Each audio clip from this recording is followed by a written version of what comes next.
금리는 낮고 유동성은 풍부합니다. 그런데 미국 주식시장은 흔들립니다. 비밀은 채권과 채권금리에 있습니다. 미국 주식시장은 채권과 채권금리에 의해 움직이곤 합니다. 미국 30년물 국채금리는 한때 5%를 넘겼으며 주식시장의 투자심리는 크게 얼어붙었습니다. 채권의 금리가 치솟고 국채 가격은 하락하며 주가는 급락합니다. 채권의 금리가 낮아지고 국채 가격은 올라가며 주가는 상승합니다. 채권은 종종 어렵고 복잡합니다. 하지만 이해하면 쉽습니다. 투자자라면 반드시 채권을 알아야 합니다. 오늘 영상에서는 주식 투자자라면 알아야 할 채권의 핵심 지식을 쉽고 명확하게 전달하려고 합니다. 오늘 영상을 통하여 채권과 채권금리, 주식과의 관계를 이해하는 것을 넘어 채권이 실제 투자 결정에 어떻게 활용될 수 있는지에 대한 인사이트를 얻을 수 있습니다. 주식 투자자라면 반드시 알아야 할 채권과 채권금리 시작해보겠습니다. 미국 국채는 미국 정부가 발행하는 채권입니다. 쉽게 말해 미국 정부가 보증하는 담보증서로 채권 투자자는 정해진 기간 동안 돈을 빌려주고 만기일이 되면 정해진 금리에 따라 원금과 수익을 얻습니다. 미국 국채는 미국 정부가 보증하기 때문에 세계의 안전자산이라고 불립니다. 디폴트 위험이 없기 때문에 투자자들이 가장 신뢰하는 자산입니다. 실제로 경제가 불안정할 때 투자자들은 위험자산인 주식에서 안전한 자산인 미국 국채로 돈을 옮깁니다. 마치 최근에 워렌 버핏처럼 말입니다. 미국 채권을 이해하려면 가장 기본적인 시장 규모와 시스템을 이해해야 합니다. 미국 국채 시장의 하루 거래 규모는 약 9,100억 달러에 달할 정도로 거대하며 전체 미국 국채 시장의 규모는 미국 GDP보다 더 큽니다. 만기일도 매우 다양합니다. 1개월짜리 초단기 국채부터 30년 만기 장기 국채까지 존재합니다. 최근 버핏이 투자한 국채는 만기 1년 이하의 단기 국채입니다. 미국의 국채 시장은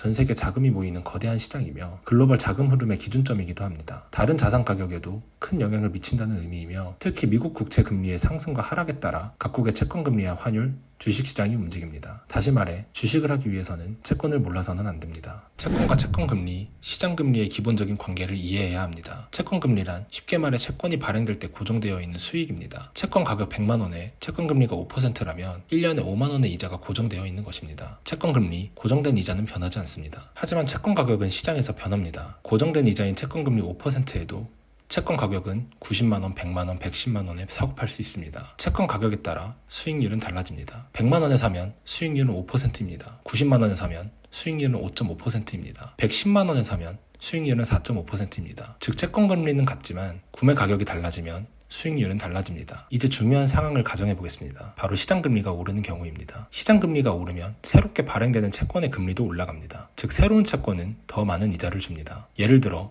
새로 발행된 채권의 금리가 6%라면 100만원짜리 채권은 1년에 6만원의 이자를 줍니다. 하지만 이전에 발행된 채권은 여전히 5만원의 고정이자만 줍니다. 결국 투자자는 새 채권을 사는 것이 더 유리하다고 판단하게 됩니다. 이로 인해 기존 채권의 투자 매력은 떨어지고 자연스럽게 기존 채권 가격은 하락하게 됩니다. 반대의 경우는 시장금리가 하락하는 경우입니다. 시장금리가 하락하면 새롭게 발행되는 채권의 금리도 하락합니다. 즉 새로운 채권은 더 적은 이자를 줍니다. 하지만 이전에 발행된 채권은 새롭게 발행된 채권보다 더 많은 고정이자를 줍니다. 결국 투자자는 기존 채권을 사는 것이 더 유리하다고 판단하고 채권 가격은 상승하게 됩니다. 정리하면 금리는 채권 가격과 밀접한 관계가 있으며 일반적으로 금리가 상승하면 채권 가격은 떨어지고 금리가 인하되면 채권 가격은 오르는 반비례 관계에 있습니다. 또 한 가지 알아둬야 할 점은 채권 금리의 만기입니다. 미국 국채의 경우 크게 2년물, 10년물, 30년물이 있습니다. 2년물 국채는 만기가 2년인 단기 국채에 속합니다. 연준의 정책 금리에 민감하며 시장에서는 연준의 금리 전망을 가장 잘 반영하는 채권으로 생각됩니다. 예를 들어 인플레이션을 막기 위해 시작된 2022년과 2023년 금리 인상 속에서 2년물 금리는 4.95%까지 급등하였습니다. 일반적으로 연준의 향후 금리 인상 혹은 인하 가능성에 대한 시장의 기대를 보여주는 지표로 활용됩니다. 10년물 국채는 만기가 10년인 중장기 국채에 속합니다. 미국 10년물 국채는 전 세계 금융시장에서의 벤치마크로 활용되며 미국 경제의 중장기 전망 및 인플레이션 기대를 반영하는 핵심 지표입니다. 10년물 국채는 주식과 같은 위험자산의 핵심 바로미터로 할인율로도 활용됩니다. 10년물 금리가 높아지면 주식시장에는 하방 압력을 받습니다. 반대로 금리가 낮아지면 주식시장은 상승하는 경향이 있습니다. 정리하면 10년물 금리는 경기 전망과 금융시장 분위기를 읽는 가장 중요한 단일 지표입니다. 30년물 국채는 만기가 30년인 초장기 국채에 속합니다. 장기 인플레이션 전망, 재정 적자, 국가 부채에 대한 시장의 신뢰이기도 합니다. 연준의 금리 인상, 인하와 같은 단기 정책보다는 정부의 재정 정책이나 글로벌 자금 수요, 인구 구조 변화 같은 요인의 영향을 받기도 합니다. 예를 들어 2023년과 2025년 미국의 재정 적자 확대 우려가 커지자 30년물 국채 금리는 5%를 넘어 2007년 이후 최고 수준까지 치솟았습니다. 정리하면 30년물 국채는 시장의 장기적 신뢰와 인플레이션 기대 심리를 보여주는 척도입니다. 일반적으로 단기채의 금리보다 장기채의 금리가 더 높습니다. 짧게 빌리는 것보다 길게 빌리는 것이 더 위험하기 때문입니다. 조금 어려운 말로 만기가 길수록 금리가 높아지는 것이며 이를 그림으로 나타낸 것이 수익률 곡선 일드커브입니다. 보통의 경우 일드커브는 우상향이 정상입니다. 즉 단기채일수록 금리가 낮고 장기채일수록 금리가 높다는 것입니다. 때로는 이상한 일이 벌어집니다. 단기채 금리가 높고 장기채 금리가 낮은 것입니다. 장단기 금리가 뒤집히는 현상, 장단기 금리 역전 현상입니다. 특히 2년물과 10년물의 금리 차이는 경기 침체 신호로 유명합니다. 실제로 지난 70년간 미국에서 발생한 대부분의 경기 침체는 일드커브 역전이 선행되었습니다. 따라서 2년, 10년 금리 차는 가장 신뢰할 만한 경기 선행 지표로 알려져 있으며 앞으로 경기 침체가 올 수 있다는 경고의 신호로 인식됩니다. 금리 인상과 금리 인하와의 관계도 살펴봐야 합니다. 미국의 연준, 연방준비제도는 기준금리를 올리거나 내리면서 경제의 속도를 조절합니다. 금리 인상은 페드와 같은 중앙은행이 기준금리를 올리는 것으로 시중금리가 전반적으로 상승하게 되며 경기를 둔화시켜 물가 인플레이션을 막는 정책입니다. 금리를 인상하면 기준금리가 상승하고 기준금리가 상승하면 새로운 채권의 금리가 높아지므로 기존 채권은 투자 매력이 떨어지며 채권 가격은 하락합니다. 금리 인하는 기준금리를 내리는 것으로 경기 부양을 돕는 정책입니다. 금리를 인하하면 기준금리가 인하되고 기준금리가 인하되면 새로운 채권의 금리는 낮아지므로 기존 채권의 투자 매력은 상승하여 채권 가격은 상승하게 됩니다. 정리하면 시장금리와 채권 가격은 반대 방향으로 움직입니다. 중앙은행이 금리를 올리면 채권 금리는 상승하고 채권 가격은 떨어지며 금리를 내리면 채권 금리는 하락하고 채권 가격은 상승하는 것입니다. 미국 국채에는 2년물, 10년물, 30년물이 있으며 2년물은 통화정책, 10년물은 경제의 벤치마크, 30년물은 국가의 신뢰도 지표입니다. 일반적으로 장기채의 금리는 높고 단기채의 금리는 낮습니다. 단 장단기의 금리 차이가 반대가 되는 경우에는 짧으면 6개월에서 길게는 2년 이내로 경기 침체가 발생합니다. 지금부터가 중요합니다. 채권과 주식의 관계입니다. 결론부터 말하자면 채권금리의 상승은 주식시장에는 악재이며 채권금리의 하락은 주식시장의 호재입니다. 앞서 살펴본 것처럼 채권금리의 상승은 시장금리의 상승을 의미합니다. 금리가 높아지면 기업들은 자금을 빌리기 어려워지고 이자 비용의 증가로 인하여 기업의 이익이 감소합니다. 신규 투자나 인수합병과 같은 성장 동력도 위축되며 기업의 기대이익률은 하락합니다. 더 쉽게 보겠습니다. 채권금리가 올라간다면 굳이 위험한 주식에 투자하지 않고도 채권 투자만으로 괜찮은 수익이 발생할 수 있습니다. 주식에 투자하는 이유는 높은 위험 대비 높은 수익률입니다. 채권 수익률이 5%를 넘어간다면 주식에서 안정적인 고수익의 채권으로 자금이 이동할 것입니다. 반대로 채권금리의 하락은 시장금리 하락으로 인한 경기 부양의 신호입니다. 금리가 낮아지면 기업들은 돈을 빌리기 쉬워지며 투자와 고용을 늘릴 수 있는 여건이 마련됩니다. 이로 인해 기업의 실적은 개선될 가능성이 높아지고 투자자들은 미래 수익에 대한 기대감과 고수익 추구로 인하여 주식시장에 더 많은 자금이 유입됩니다. 앞서 살펴보았듯이 채권 가격도 상승하기 때문에 채권과 주식이 모두 상승하는 환경이 만들어집니다. 정리합니다. 케이스별로 나누어 보겠습니다. 국채금리 하락이면 국채 가격이 상승하고 미국 주식은 상승할 가능성이 높습니다. 금리 하락으로 경기의 낙관론이 짙어지고 값싸게 풀린 자금은 주식시장으로 유입됩니다. 특히 경제성장과 물가 안정이 동시에 기대되는 경우에는 골디락스를 맞이할 수 있습니다. 국채금리가 하락할 때 국채 가격이 상승하고 미국 주식이 하락하는 경우도 있습니다. 경기 침체와 불확실성이 증폭되는 시나리오입니다. 투자자들은 경기 침체, 지정학적 리스크와 같은 불확실성에 대한 우려로 위험자산인 주식을 팔고 안전자산인 국채를 매수합니다. 국채 수요 증가로 인하여 국채 가격은 오르고 국채 금리는 하락합니다. 국채 금리가 상승할 때 국채 가격은 하락하고 미국 주식은 상승하는 경우도 있습니다. 경제가 빠르게 회복될 것을 기대하고 투자자들은 안전자산인 국채를 매도하고 위험자산인 주식을 매수하는 시나리오입니다. 국채 매도로 인하여 국채 가격은 하락하고 국채 금리는 상승하며 주식시장은 상승합니다. 국채 금리가 상승할 때 국채 가격은 하락하고 미국 주식도 하락하는 경우도 있습니다. 중앙은행의 급격한 금리 인상으로 인하여 경기 침체 우려와 동시에 스태그플레이션, 경기 활동 위축 우려가 확산되는 시나리오입니다. 인플레이션 및 금리 인상으로 인하여 국채 가격은 하락하고 경기 침체 우려로 주식도 하락합니다. 채권을 완벽히 이해했습니다. 채권과 주식 사이의 관계도 파악했습니다. 이제는 채권을 활용하여 성공적인 투자를 해야 합니다. 첫 번째는 채권 활용 포트폴리오 분산 투자입니다. 투자의 기대 수익률이 높을수록 리스크도 커지는 것이 투자의 일반적인 원칙입니다. 투자 위험을 효과적으로 관리하는 전략이 바로 포트폴리오 분산 투자입니다. 채권은 주식 대비 상대적으로 안정적인 자산으로 평가됩니다. 채권을 활용하여 포트폴리오 변동성을 줄일 수 있습니다. 경기 침체가 발생하면 주식은 급락합니다. 곧 경기 부양을 위하여 중앙은행은 금리를 인하합니다. 금리 인하와 동시에 맞물려 채권 가격은 상승합니다. 경기 침체를 대비하여 자산의 일정 부분을 채권으로 갖추어 둔다면 주식이 급락하고 경기가 회복될 때 채권을 통하여 자산을 리밸런싱하고 좋은 투자 수익률을 얻을 수 있습니다. 주의할 점은 최근에는 채권과 주식이 같이 움직이는 경향이 경향을 보이기도 한다는 것입니다. 하지만 일반적으로는 채권과 주식은 반대로 움직이는 상관관계가 낮은 자산으로 주식시장의 급락에 대해 완충제 역할을 할 수 있습니다. 두 번째는 채권을 통한 거시경제 파악입니다. 채권시장은 거시경제 상황을 예측하는 중요한 선행지표를 제공합니다. 앞서 살펴보았듯이 2년물 금리는 연준의 통화정책을 반영합니다. 미국채 10년물 금리는 금융시장의 벤치마크로 활용되어 경제의 중장기 전망 및 인플레이션 기대를 반영합니다. 2년물과 10년물의 장단기 금리 역전 현상은 경기 침체를 선행해 왔습니다. 경기 침체가 예상되거나 급격한 주식시장의 과열이 발생할 때 채권 지표를 활용하여 상황에 맞는 투자 전략을 세우고 투자를 이어갈 수 있습니다. 최근에 워렌 버핏은 주식시장의 위험성을 경고하며 단기 국채를 매입하고 있습니다. 마지막은 안정적인 현금 흐름 투자입니다. 대부분의 자산은 고위험 고수익에 기반합니다. 그러나 미국 국채는 세계적인 안전자산으로 판단되어 원금 회수에 유리하고 변동성이 낮으며 유동성도 뛰어납니다. 특히 SGOV, VIL과 같은 초단기 국채 ETF는 월별로 배당을 지급하며 안정적인 현금 흐름을 제공합니다. 주식시장의 변동성에 크게 영향을 받지 않으면서 지속적인 이자 수익을 기대할 수 있습니다. 풍부한 유동성으로 인하여 매수와 매도가 용이하고 필요시 리밸런스 전략을 빠르게 실행할 수도 있습니다. 앞서 말했듯 최근에 워렌 버핏은 단기 국채를 매입하고 있습니다. 정리합니다. 채권은 주식과 상반되는 움직임을 보이며 포트폴리오의 변동성을 낮추는 분산 투자 전략이 가능합니다. 채권을 통하여 거시경제를 파악하고 투자 및 대응 전략을 세울 수 있습니다. 초단기 국채 ETF를 통하여 풍부한 유동성 기반 안정적인 현금 흐름을 만들 수 있습니다. 오늘은 이렇게 채권과 금리, 주식과의 관계를 파악하고 주식 투자자라면 알아야 할 채권의 핵심 지식에 대해 알아봤습니다. 요약하면 다음과 같습니다. 첫째, 채권 금리와 채권 가격은 반대로 움직입니다. 둘째, 미국 국채는 2년물과 10년물, 30년물이 있으며 각각 통화정책, 경제전망, 물가 신뢰도를 반영합니다. 특히 2년물과 10년물의 장단기 금리 역전 현상은 경기 침체를 예고하는 지표로 활용되기도 합니다. 셋째, 채권 투자를 활용하여 포트폴리오 분산 투자를 실행하고 거시경제를 해석하며 안정적인 현금 흐름을 확보할 수도 있습니다. 물론 채권의 듀레이션과 채권의 종류 등 다뤄야 할 내용이 너무나 많습니다. 하지만 오늘 영상을 통하여 채권에 대한 핵심 지식을 갖추고 성공적인 주식 투자로 나아가는 길이 되었으면 합니다. 오늘의 영상이 도움이 되셨나요? 그렇다면 구독과 좋아요 부탁드립니다. 앞으로도 좋은 콘텐츠로 보답하겠습니다. 감사합니다.